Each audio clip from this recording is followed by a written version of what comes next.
गोवले हा सगळा संपूर्णतः भाग माननीय उच्च न्यायालयाच्या समोर त्यांच्या अधिवक्त्यांनी मांडला आणि आज सचिन अंदुरे यांची जामिनावरती मुक्तता झाली। आणि यानंतरची एक धक्कादायक बातमी आहे नाशिकमधून। नाशिकमध्ये लिव्ह इन रिलेशनशिपमध्ये राहणाऱ्या प्रियकराचा गळा चिरून त्याची हत्या करण्यात आली आणि ही धक्कादायक घटना घडली आणि नाशिकमध्ये खळबळ उडाली। गेल्या 15 वर्षांपासून सोबत राहणाऱ्या प्रियकराचा काटा काढण्यासाठी प्रेयसीनं आपल्या नव्या प्रियकराची मदत घेतली आणि हत्येचा कट रचला। पोलीस तपासामधून नंतर समोर आलं आणि पोलिसांनी या घटनेचा छडा लावला। पाहूयात नेमकं काय घडलं नाशिकमध्ये। नाशिक पोलिसांची कसारा घाटातली ही शोध मोहीम आहे एका मृतदेहाच्या शोधासाठीची। 15 वर्ष लिव्ह इन मध्ये राहिल्यानंतर एका महिलेनं आपल्या लिव्ह इन पार्टनरची हत्या केली। वसंत सातपुते असं या हत्या झालेल्या 40 वर्षांच्या व्यक्तीचं नाव आहे। वसंत आणि आरोपी हसीना शेख हे लिव्ह इन रिलेशनशिप मध्ये राहत होते।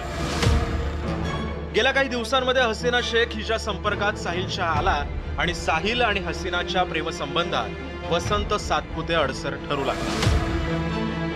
मयत आणि आरोपी हसीना हे मागील 15 ते 16 वर्षापासून लिव्ह इन रिलेशनशिपमध्ये राहत होते। मागील काही दिवसापासून हसीना हिचे आरोपी नामे साहिल रफिक शहा याच्यासोबत प्रेम संबंध जुळले आणि ह्या प्रेम संबंधाला पहिले जे लिव्ह इन रिलेशनशिपमध्ये राहत असलेला मयत हा अडथळा ठरत असल्यामुळे त्यांनी हा खून केलेला आहे। प्रेमात आकंठ बुडालेल्या साहिल आणि हसीना शेखनं वसंत सातपुतेचा काटा काढण्याचा निर्णय घेतला।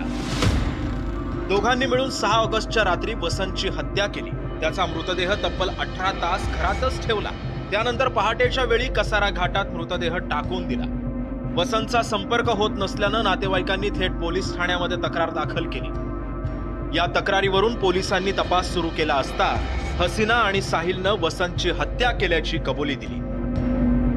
त्या गुन्ह्याच्या अनुषंगाने गोपनीय बातमीदार आणि तांत्रिक विश्लेषणाच्या आधारे 4 आरोपींना निष्पन्न करण्यात आलेला आहे।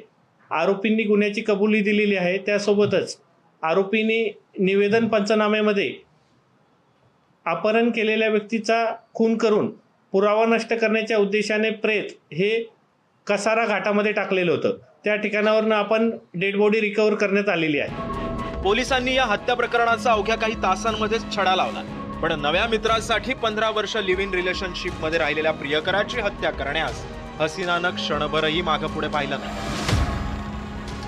त्यामुळे लिव्ह इन रिलेशनशिप हे नातं किती कमकुवत आधारावरती उभं राहिलंय हे सुद्धा या घटनेवरून अधोरेखित झालंय। किरण गोटूरसह ब्युरो रिपोर्ट, जय महाराष्ट्र, नाशिक।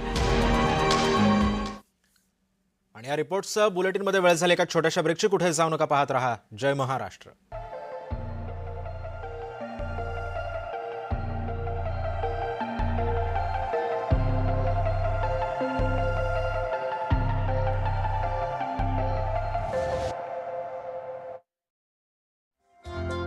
पाहत रहा जय महाराष्ट्र न्यूज।